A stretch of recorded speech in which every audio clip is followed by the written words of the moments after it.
She thought he was just a poor boy on a bike, until his act of kindness gave her a new purpose. The sun was slipping behind the rolling hills of rural Oregon, painting the sky in hues of amber and gold, as if the world had paused to catch its breath. The air carried the crisp scent of pine and damp earth, and a gentle breeze rustled through the towering evergreens that lined one side of the winding country road. On the other side, fields of wild grass stretched toward the horizon, swaying lazily under the fading light. No cars roared past, no voices echoed in the distance, just the soft hum of nature, the whisper of leaves, and the occasional chirp of a far-off bird. Ethan Carter, a lanky 24-year-old with calloused hands and a face that carried more weight than his years, pedaled his beat-up bicycle along the gravel-strewn path. The bike creaked under him, its rusty chain groaning with each turn of the pedals. Strapped to the back was an old wicker basket, weathered from years of use, holding a small toolbox, a half-empty water bottle, and a paper bag with a loaf of sourdough and a thermos of soup for his foster mother Ruth, who waited at their modest home a few miles away. Ethan's dark hair stuck to his forehead, damp with sweat despite the cool autumn air, and his faded flannel shirt clung to his shoulders. Life hadn't been kind to him. Dropping out of community college to care for Ruth after her stroke had left him juggling odd jobs, delivering groceries, fixing fences, washing dishes at the local diner. Money was always tight, but Ethan held on to something fiercer than dignity. He didn't complain, didn't ask for pity. He just kept moving one pedal at a time because stopping meant letting the weight of it all catch up. The road curved gently around a cluster of pines, and as Ethan rounded the bend, something out of place caught his eye. A sleek black SUV sat awkwardly on the shoulder. Its rear left wheel sunk into the soft dirt flat as a pancake. Wisps of steam curled from under the hood, drifting into the evening air like ghosts. A figure stood beside the vehicle, pacing back and forth, their silhouette sharp against the golden backdrop. Ethan slowed his bike, squinting. It was a woman dressed in a tailored blazer and heels that looked like they belonged in a boardroom, not on a dusty back road. Her arms were crossed, her posture rigid with frustration, and she held a phone aloft, waving it uselessly in search of a signal. Ethan's first instinct was to keep going. Ruth's soup was getting cold, and he still had 2 more deliveries to make before dark. But something about the scene tugged at him. He eased his bike to a stop, propping it against a gnarled oak tree, and called out, his voice steady but soft. "Everything okay, ma'am?" The woman's head snapped up, her eyes narrowing as she sized him up. She was maybe in her mid-30s with sharp features and dark hair pulled into a tight bun. Her expression shifted from irritation to cautious curiosity, like she wasn't sure whether to trust the dusty kid in front of her. "Flat tire," she said curtly. "No signal, no help, so no, not okay." Ethan nodded, unfazed by her tone. He'd heard worse working at the diner. "Mind if I take a look?" he asked, stepping closer. She hesitated, her gaze flicking from his worn sneakers to the toolbox in his basket. "You know what you're doing?" she asked, her voice edged with skepticism. Ethan gave a small, easy smile. "Enough to help. Won't touch anything unless you say so." She studied him for a moment longer, then gave a reluctant nod. "Fine. Go ahead." Ethan knelt beside the wheel, his hands moving with the quiet confidence of someone who'd fixed more things than he could count. The tire was shredded, probably from a sharp rock on the road. He glanced up at the woman, who was now leaning against the SUV, still clutching her phone. "No spare in plain sight," he said, wiping his brow with the back of his hand. "You got a jack in the trunk." She frowned, then walked to the rear of the vehicle and popped it open. Ethan rummaged through, finding a spare tire tucked under a panel, along with a jack and a lug wrench. He set to work, his movements methodical but unhurried. The gravel crunched under his knees, and sweat beaded on his forehead as he loosened the lug nuts, jacked up the car, and swapped out the tire. The woman he hadn't caught her name watched him silently, her arms still crossed. There was something about her, Ethan thought, that felt out of place here. Not just her clothes or her car, but the way she carried herself, like she was used to being in control, and this moment of helplessness was eating at her. As he tightened the final lug nut, Ethan stood wiping his hands on his jeans. "Should be good to go," he said, stepping back. "Not perfect, but it'll get you to town. There's a mechanic on Main Street who can fix it proper." The woman stared at the tire, then at him, her expression softening just a fraction. "You didn't have to stop," she said, almost to herself. Ethan shrugged. Didn't feel right to keep going. She reached into her purse, pulling out a sleek leather wallet. "What do I owe you?" Ethan shook his head, his smile faint but genuine. "Nothing. Just glad you're not stuck out here." Her brows lifted like she wasn't used to hearing that. She hesitated, then tried again. "Seriously? Let me pay you." Ethan picked up his toolbox and walked back to his bike. "I'm good, ma'am. Safe travels." He was about to pedal off when she spoke again, her voice softer this time. "What's your name, Ethan?" Paused, one hand on the handlebars. "Ethan," he said simply. She nodded, as if committing it to memory. "Thank you, Ethan." He gave a small nod, then pushed off the bike's tires, crunching against the gravel as he disappeared around the bend.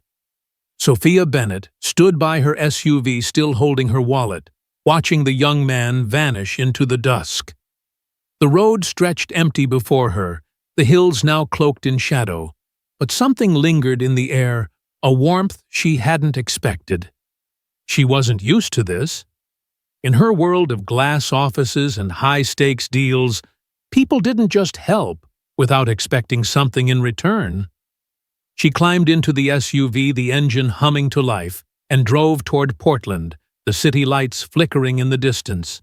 But her mind stayed on that road, on the kid with the dusty flannel and the quiet kindness that had caught her off guard. Ethan, meanwhile, pedaled through the twilight, the cool air brushing his face. Ruth would be waiting, probably worrying he'd gotten held up. He didn't think much of what he'd done. It was just a tire, just a moment. But as the stars began to prick the sky, he felt a small spark, like maybe that moment had meant something more. He didn't know how much, not yet, but it stayed with him, tucked away like the soup in his basket, warm and waiting. The drive to Portland was quiet. The hum of the SUV's engine, a steady contrast to the chaos of Sophia's thoughts. Her life was a well-oiled machine, meetings, deadlines, quarterly reports. She was good at it, damn good, but it left little room for anything else. The city loomed ahead, its skyline a jagged silhouette against the night. She parked in the underground garage of her high-rise apartment, the kind of place that screamed success but felt more like a showroom than a home. Upstairs, she kicked off her heels, poured a glass of wine, and stood by the floor-to-ceiling windows staring out at the twinkling lights of Portland. But her mind wasn't on the city. It was on Ethan, his steady hands, his refusal to take her money, the way he'd looked at her not as a CEO or a stranger, but as a person who needed help. It unsettled her how rare that felt. She'd built walls around herself brick by brick to survive in a world that rewarded sharpness over softness. Yet here was this kid, probably scraping by, who'd stopped to help without a second thought. She set the wine glass down untouched and pulled out her phone.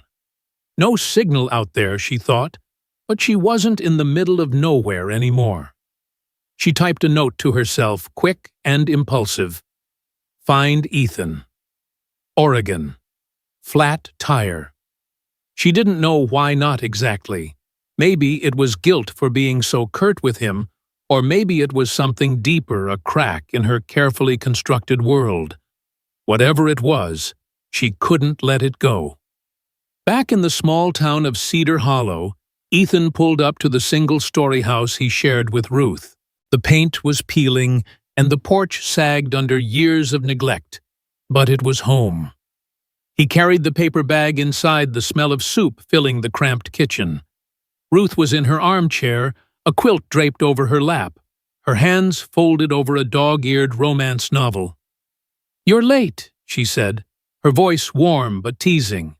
"Got held up," Ethan replied, setting the thermos on the counter. "Helped a lady with a flat tire." Ruth's eyes twinkled. "Good boy. That's how it's supposed to be." Ethan didn't say much more, just heated the soup, and sat with her, the TV flickering with some old sitcom. But as he ate, his mind wandered back to the woman, her sharp blazer, her guarded eyes, the way she'd said his name like it was a question she didn't know the answer to. He didn't expect to see her again. Why would he? She was from another world, one of glass towers and polished shoes, not rusty bikes and small-town diners. Still, something about her stayed with him like a song he couldn't quite place. The night deepened and Cedar Hollow settled into its usual quiet. Ethan lay on his narrow bed, staring at the cracked ceiling. The house creaked around him, and outside the wind whispered through the pines. He thought about the day, about the tire, about the woman who didn't belong on that road. He didn't know her name, didn't know her story, but he felt a strange certainty that their paths had crossed for a reason. Not a big, loud reason, just a small one, like a pebble dropped in a pond sending ripples he couldn't yet see. In Portland, Sophia sat at her kitchen counter, her laptop open to a spreadsheet she wasn't really reading. The note on her phone glowed in the dark. "Find Ethan." She didn't know what she was looking for, gratitude, redemption, or something she couldn't name. But she knew she had to find him, if only to say thank you properly, to make sense of the warmth that had sparked on that empty road. The city hummed outside, but for the first time in years, Sophia felt something quieter, something real, stirring inside her. And somewhere, miles away, under a different sky, Ethan drifted to sleep unaware that a single act of kindness had set something in motion, something that would change them both. The Portland skyline glittered under the morning sun, a maze of glass and steel that seemed to pulse with ambition. Sophia Bennett sat at her kitchen counter, a cup of black coffee cooling beside her laptop. Her apartment was pristine marble countertops, minimalist furniture, a view of the Willamette River that real estate agents would kill for, but it felt hollow, like a stage set for someone else's life. She'd barely slept, her mind stuck on that dusty road in Cedar Hollow, on the young man who'd knelt by her SUV without asking for a dime. Ethan. His name echoed in her head, simple and unassuming, like the act of kindness that had thrown her off balance. Sophia wasn't used to being rattled. At 36, she'd climbed the corporate ladder with a razor-sharp focus, turning heads in boardrooms and closing million-dollar deals as CFO of a tech startup that was reshaping Portland's business scene. But last night, as she'd stared out at the city lights, she'd felt something shift, a crack in the armor she'd worn for years. She opened her phone and glanced at the note she'd typed. "Find Ethan. Oregon. Flat tire." It was impulsive, maybe even foolish, but she couldn't shake the feeling that she needed to do something about it. Not just a thank you, but something more. She didn't know what yet, but she trusted her instincts, the same ones that had guided her through high-stakes negotiations and market crashes. In Cedar Hollow, Ethan was already up, the dawn barely breaking over the pine-covered hills. The air was cool, heavy with the scent of wet grass, as he wheeled his bike out of the shed behind the house. Ruth was still asleep, her breathing steady in the quiet of their small home. Ethan moved softly, not wanting to wake her. He'd spent the previous evening fixing a neighbor's porch step, earning just enough to cover Ruth's medication for another week. Today he had deliveries to make groceries for Mrs. Callahan, a widow who tipped him in homemade cookies and a stack of flyers for the diner. His basket was loaded with the usual, his toolbox, a water bottle, and a paper bag with Ruth's favorite oatmeal cookies. As he pedaled down the familiar dirt road, the memory of the woman from yesterday flickered in his mind. Her sharp blazer, her guarded eyes, the way she'd held her wallet, like it was a shield. He hadn't thought much of it at the time, just another person passing through, but something about her had lingered, like a song stuck in his head. He shook it off, focusing on the rhythm of his pedals. Dreams were a luxury he couldn't afford. Ruth's medical bills were piling up, and winter was coming, which meant higher heating costs. He had to keep moving, keep working, keep surviving. Back in Portland, Sophia strode into her office on the 20th floor of a sleek downtown tower. The space buzzed with the hum of ambition, phones ringing, keyboards clacking, interns darting between cubicles. Her assistant Mia, a sharp 20-something with a knack for getting things done, was waiting with a tablet and a rundown of the day's meetings. "Morning, Sophia," Mia said, handing her a latte. "Supplier meetings at 10, and the board wants your input on the Q4 projections by noon." Sophia nodded, her mind only half present. She settled at her glass-topped desk, the city sprawling below, and opened her laptop. But instead of diving into spreadsheets, she found herself staring at that note again. "Find Ethan." Mia noticed her distraction and raised an eyebrow. "Everything okay? You seem off." Sophia hesitated, then decided to trust her gut. "I need you to do something for me," she said, leaning forward. "It's not work-related. Yesterday, my car broke down outside Cedar Hollow. A kid helped me fix my tire, didn't ask for anything. His name's Ethan. I want to find him." Mia's brow furrowed. "That's not a lot to go on. Just a first name and a town?" Sophia nodded. "He's young, maybe mid-20s, rides a bike with a basket, probably does odd jobs around town. Ask around grocers' diners, anyone who might know him." Mia jotted it down, her skepticism clear, but her loyalty stronger. "I'll see what I can do." Over the next 2 days, Mia worked her magic-making calls to Cedar Hollow's small businesses while juggling Sophia's packed schedule. She reached out to the local diner, a hardware store, and a corner market, describing Ethan based on Sophia's vague details. Most people were polite, but unhelpful. Cedar Hollow was small, but not so small that everyone knew everyone. Meanwhile, Sophia buried herself in work, flying through meetings and presentations, but Ethan's face kept surfacing in her mind. His quiet confidence, his refusal to take her money, the way he'd pedaled off into the dusk like it was nothing. She'd met countless people in her career, executives, investors, politicians, but none had left her this unsettled. It wasn't just gratitude. It was the realization that she'd forgotten what genuine kindness looked like. Her world was full of transactions, favors traded for favors, but Ethan had acted without expecting anything in return. It made her question the walls she'd built, the way she'd let ambition drown out connection. In Cedar Hollow, Ethan's days followed their usual rhythm. He delivered groceries, mended a fence for a farmer, and spent an afternoon cleaning out a shed for the local pastor. Each job was a small victory, another dollar toward Ruth's medicine.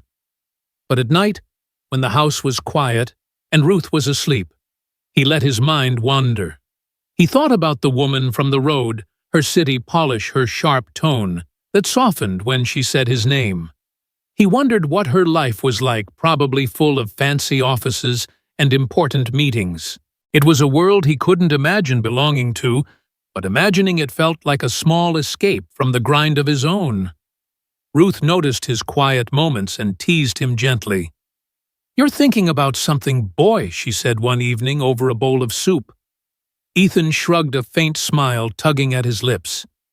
"Just a lady I helped the other day. seemed out of place. Ruth's eyes sparkled. "Good deeds don't go unnoticed, Ethan. You'll see." On the third day, Mia burst into Sophia's office, a triumphant grin on her face. "I think I found him," she said, holding up her tablet. "Talk to a grocer in Cedar Hollow. She knows a kid named Ethan who delivers food and fixes things around town. Mid-20s, rides a beat-up bike with a basket. Lives in a small house on Maple Lane with his foster mom." Sophia's heart skipped a rare jolt of excitement, breaking through her usual composure. "You're sure?" she asked. Mia nodded. "The grocer said he's the kind of kid who'd stop to help anyone. Sounds like your guy." Sophia leaned back in her chair, her mind racing. She didn't know what she was going to do next, only that she had to see him again. "Get me an address," she said. Mia nodded and left, leaving Sophia staring out at the city, her fingers tapping restlessly on her desk. That afternoon, Sophia canceled her last meeting and drove back to Cedar Hollow. The drive felt different this time, the road familiar, yet charged with purpose. She pulled up to a modest house on Maple Lane, its paint chipped and its porch cluttered with potted plants. It was late afternoon, the sun low, casting long shadows across the yard. Ethan was outside sweeping leaves from a neighbor's driveway, his flannel sleeves rolled up. He didn't notice her at first, focused on his work, the broom moving in steady strokes. Sophia stepped out of her SUV, her heels clicking on the pavement. "Ethan," she called softly. He turned, startled, the broom pausing mid-sweep. Recognition flickered in his eyes, followed by confusion. "Ma'am," he said, dusting his hands on his jeans, "is the tire okay?" Sophia smiled, a genuine warmth breaking through her usual polish. "The tire's fine. I came to find you." Ethan blinked, unsure. "Find me?" "Why?" She took a step closer, her voice steady but kind. "Because you didn't just fix my car. You reminded me of something I'd forgotten. I want to thank you properly. And maybe offer you something." Ethan's brow furrowed, but he nodded, leaning the broom against the fence. "Okay," he said simply, waiting for her to explain. Sophia took a breath, choosing her words carefully. "I run a company in Portland. We're starting a program for people with fresh perspectives, people who see the world differently. I think you could be part of it. An apprenticeship, a chance to learn and contribute. No strings attached, just an opportunity." Ethan stared at her, the words sinking in slowly. He'd never thought of himself as someone with perspectives worth sharing. He was just a guy trying to get by. "I don't have a degree or anything," he said, his voice low. Sophia shook her head. "You have something better. You have heart. I saw it on that road." Ethan looked down, uncomfortable with the praise, but something in her eyes, steady, sincere, made him pause. "I'll think about it," he said finally. Sophia nodded, handing him a business card with her name and number. "Take your time. But I hope you'll call." She turned to leave, then glanced back. "And, Ethan, thank you again."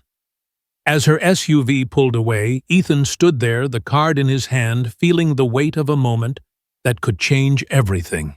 The Portland skyline loomed through the floor-to-ceiling windows of the tech startup's headquarters, a gleaming tower of glass and ambition that seemed to hum with the city's pulse.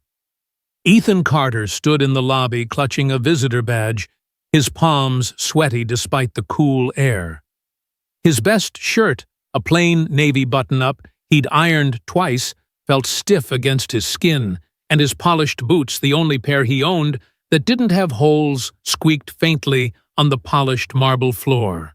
At 24, he'd never set foot in a place like this. Back in Cedar Hollow, his world was dirt roads, rusty bikes, and odd jobs that kept the lights on for him and his foster mother, Ruth. Now, here he was in a building where people in tailored suits tossed around words like synergy and disruption as easily as he tossed hay bales.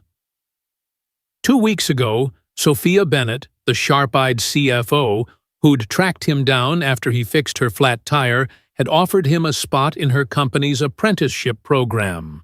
Ethan hadn't been sure, still wasn't, but the business card she'd given him had burned a hole in his pocket until he'd finally called. Now, standing in this alien world, he wondered if he'd made a mistake.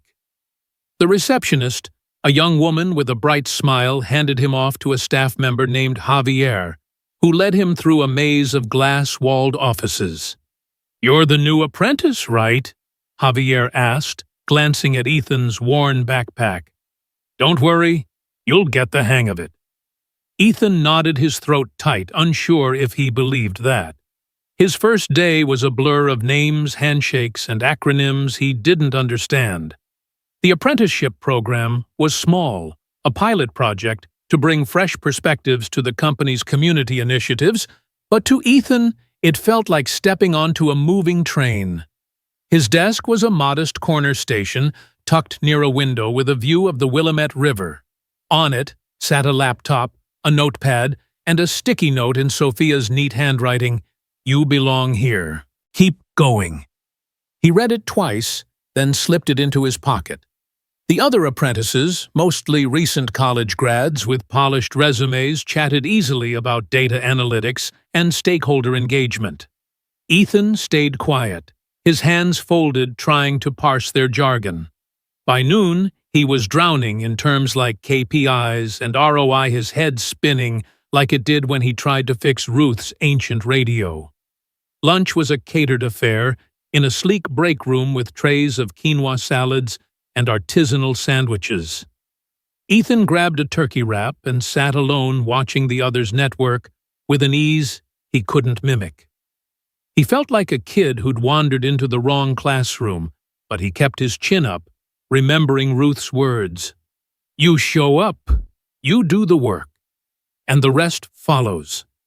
The first week was brutal. Ethan struggled to keep up with the pace meetings, where people spoke in rapid-fire bursts, emails that assumed he knew what pivot to scalable solutions meant, and software he'd never touched before. He stayed late Googling terms and watching YouTube tutorials on his phone, scribbling notes in a spiral notebook he'd bought at a gas station. His colleagues were kind enough, but their casual references to Ivy League internships and tech conferences made him feel like an outsider. One afternoon, he fumbled through a presentation on a community outreach proposal, mispronouncing demographic segmentation and earning a few polite smiles.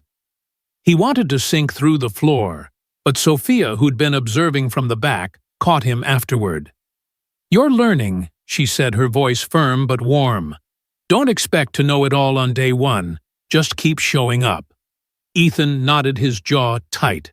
He didn't want to let her down, not because she was his boss, but because she'd believed in him when he barely believed in himself.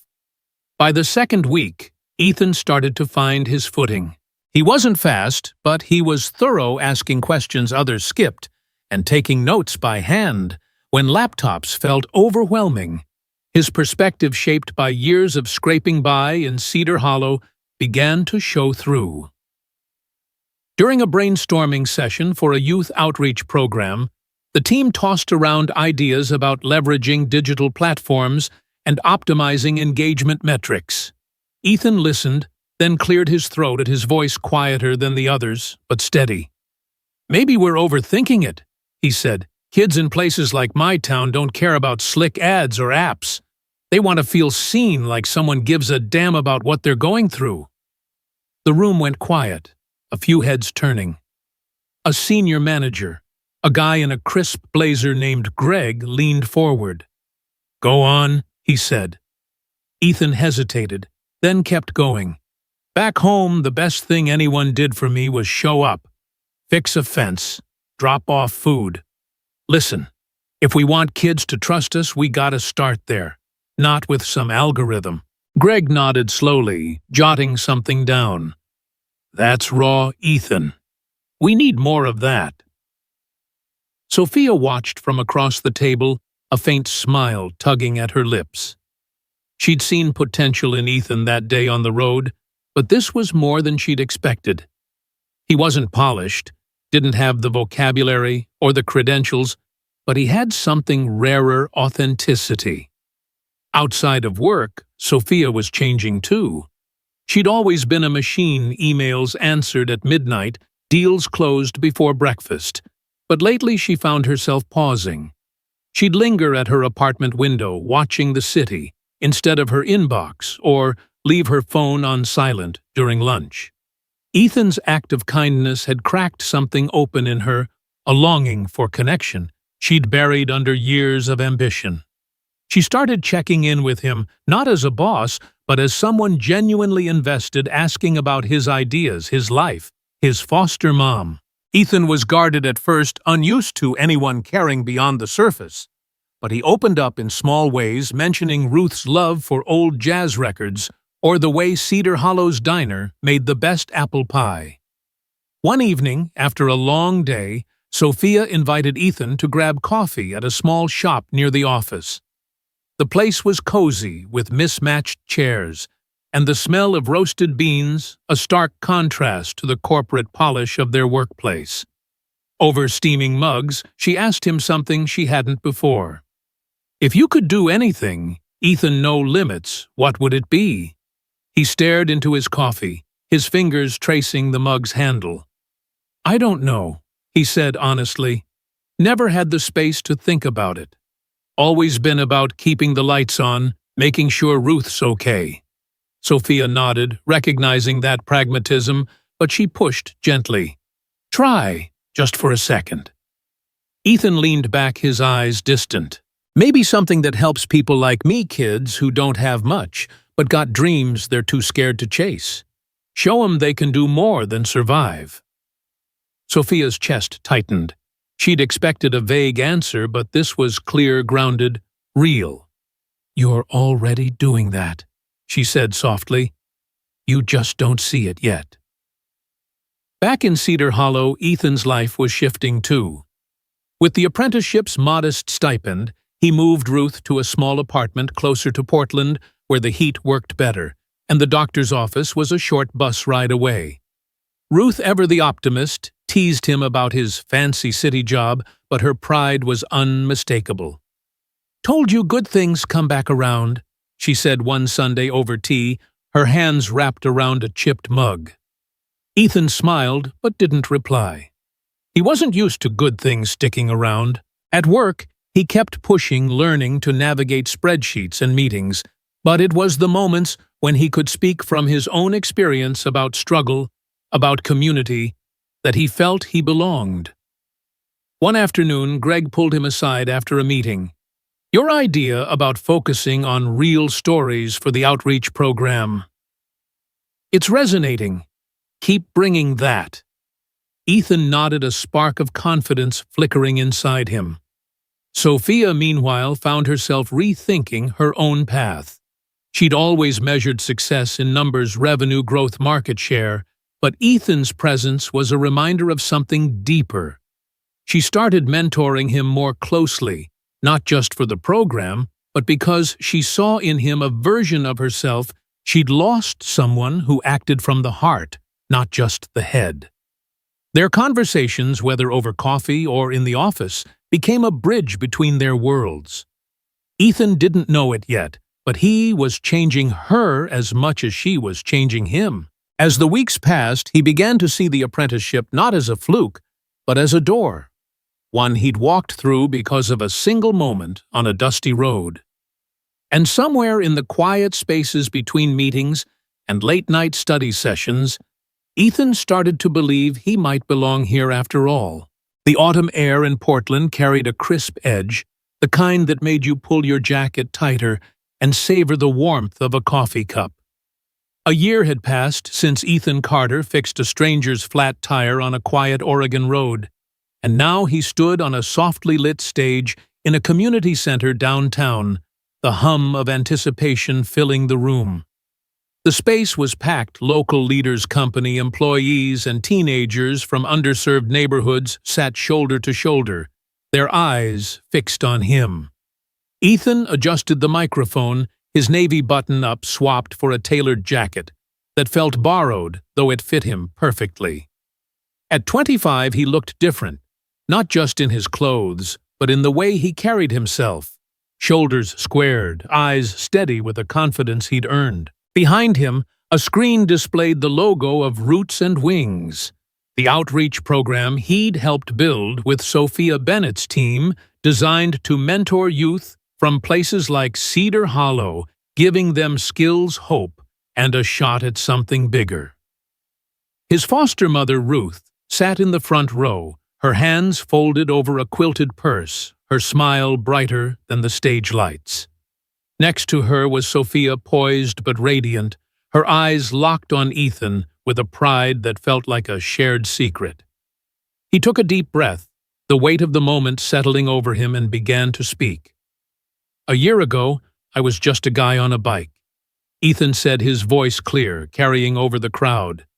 "No resume, no plan, just a toolbox and a promise to keep my mom fed.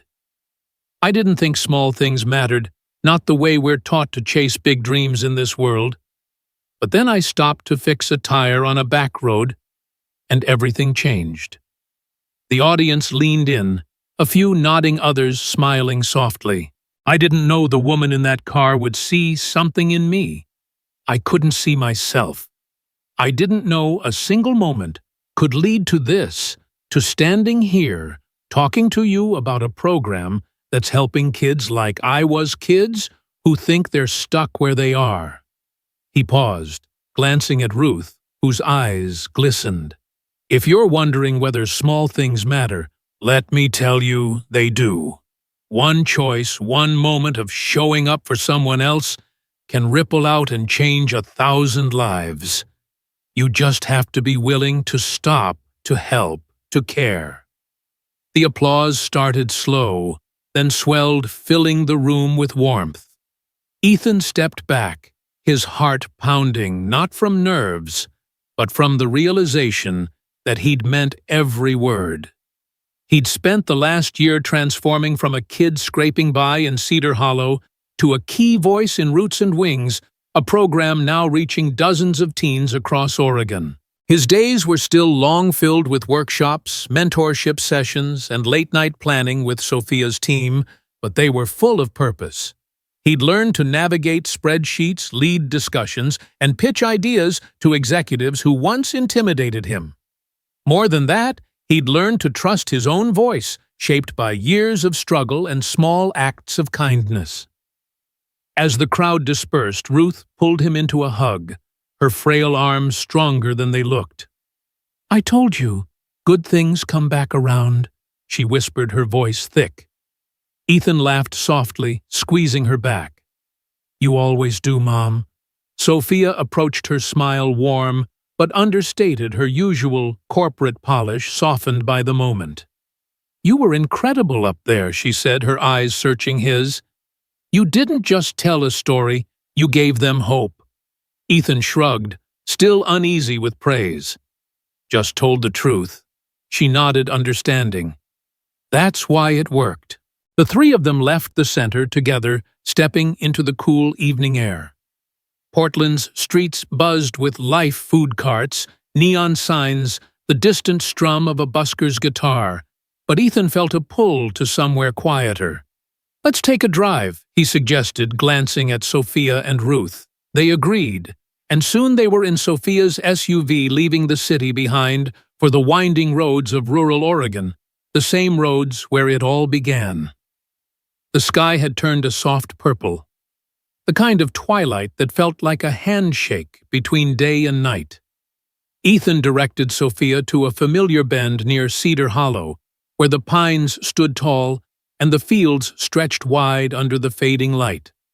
They pulled over the gravel, crunching under the tires, and stepped out into the breeze. It was the exact spot where Ethan had stopped to help Sophia a year ago, the place where a flat tire had sparked a chain of events neither could have predicted. "Do you remember this?" Ethan asked, his voice low, almost reverent. Sophia laughed, a sound lighter than she'd felt in years. "How could I forget? I was furious, stranded, waving my phone like an idiot. Then you showed up all dusty and polite, asking if I needed help." Ethan grinned, kicking at the gravel. "I almost didn't stop. Had soup in my basket, didn't want it to get cold." Sophia's eyes softened, a hint of mist in them. "Thank God you did." Ruth rested a hand on Ethan's arm, her smile quiet but knowing. "You answered a call that day, son. Not just hers, but yours." Ethan nodded, the weight of her words settling in. He looked out at the landscape, the trees whispering in the breeze, the hills cloaked in shadow, and felt a stillness he hadn't known before. Sophia reached into her coat and pulled out a small box, handing it to Ethan. "For you," she said simply. He opened it, revealing a custom keychain shaped like a tire. Its silver surface engraved with the words, "One good turn changes everything." Ethan turned it over in his fingers, a quiet laugh escaping him. "It really does, doesn't it?" Sophia nodded, her voice barely above a whisper. It did, for both of us. They stood there for a long moment, the three of them, bound by a shared journey. Ethan thought about the kids in Roots and Wings, the ones he'd mentored over the past year, teens from small towns and tough neighborhoods who reminded him of himself. He'd seen their eyes light up when they learned to code a simple website or write a business plan, moments that echoed his own transformation. Sophia, too, had changed. The woman who once lived for boardroom victories now spent her weekends volunteering with the program, her sharp edges softened by a rediscovered sense of purpose. She'd told Ethan once, late at night over coffee, that his kindness had reminded her of who she'd been before the corporate grind, a girl from a small town not unlike Cedar Hollow, who'd dreamed of making a difference, not just a profit. The lesson wasn't lost on either of them, and it was one Ethan had shared on that stage. Small acts of kindness done without expectation could ripple outward, changing lives in ways no one could predict.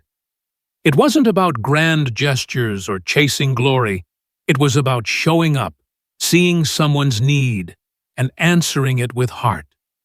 For Ethan, it meant a new path, one where he could help others find their own. For Sophia, it meant rediscovering a part of herself she'd buried under ambition. For Ruth, it was proof that her boy, who'd given so much to keep her safe, was now giving to the world. As the stars began to prick the sky, Ethan opened the car door and helped Ruth inside. Sophia slid into the driver's seat, and they drove off the road, stretching into the horizon. The world outside looked unchanged, the same pines, the same fields, but for the three people in that car, everything was different. They carried with them a quiet truth that life's biggest turning points often come disguised as ordinary moments, whispering instead of shouting, waiting for someone to listen. Ethan glanced at the keychain in his hand, its weight a reminder of the choice he'd made a year ago. He didn't know where the road would lead next, but for the first time, he wasn't afraid to find out. And as the SUV disappeared into the twilight, the breeze carried a faint echo of that day, a reminder that one good turn could indeed change everything. Lesson for the listener. The story teaches that small, selfless acts of kindness can spark profound change, not just for others, but for ourselves. It encourages us to act with empathy, to see the potential in everyone, and to contribute to our communities, no matter how humble our beginnings. By showing up with heart, we can create ripples that transform lives, proving that hope, perseverance, and human connection are the true drivers of progress.